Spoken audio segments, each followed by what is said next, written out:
One nation one election, one nation one ration card, one nation one fertiliser जैसे नारों और सुझावों के बाद प्रधानमंत्री नरेंद्र मोदी ने अब पूरे देश की पुलिस फोर्स के लिए वन नेशन वन यूनिफॉर्म का सुझाव दिया है।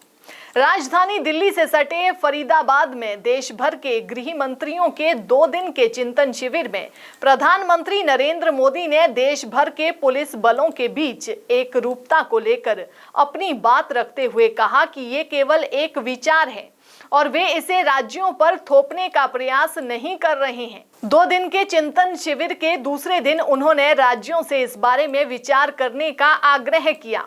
प्रधानमंत्री नरेंद्र मोदी ने कहा कि पुलिस के लिए वन नेशन वन यूनिफॉर्म केवल एक विचार है, वे इसे किसी पर थोपने की कोशिश नहीं कर रहे हैं, बस इस पर विचार करें। हो सकता है कि इसमें 5, 50 या 100 साल लगें, लेकिन हमें इसके बारे में विचार करना चाहिए। राज्यों के गृह मंत्रियों के चिंतन शिविर को वीडियो कॉन्फ्रेंसिंग के जरिए संबोधित करते हुए प्रधानमंत्री ने अपराध और अपराधियों पर नकेल कसने के लिए राज्यों के बीच सहयोग बढ़ाने की जरूरत बताई। प्रधानमंत्री नरेंद्र मोदी ने कहा कि सहकारी संघवाद न सिर्फ संविधान की भावना है, बल्कि ये केंद्र और राज्यों की जिम्मेदारी भी है।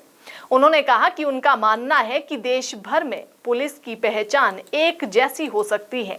प्रधानमंत्री सभी राज्य सरकारों और पुराने कानूनों की समीक्षा करने और आज के संदर्भ में उसमें सुधार करने का भी आग्रह कई बार कर चुके हैं। उन्होंने कानून व्यवस्था और सुरक्षा की उभरती चुनौतियों के समाधान के लिए सभी एजेंसियों के बीच साझा कार्रवाई की जरूरत भी बताई।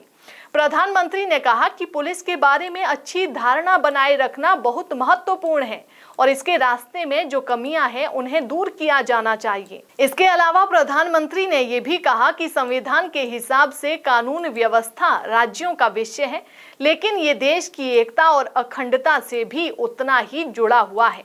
उन्होंने कहा, हर एक राज्य एक दूसरे से सीखे, एक दूसरे से प्रेरणा ले और आंतरिक सुरक्षा के लिए मिलकर काम करें। आंतरिक सुरक्षा के लिए राज्यों का साथ मिलकर काम करना संवैधानिक अनिवार्यता है और साथ ही देश के प्रति जिम्मेदारी भी है। उन्होंने कहा कि सुरक्षा एजेंसी चाहे राज्यों की हो या केंद्र की हो, उन्हें एक दूसरे के साथ सहयोग करना चाहिए।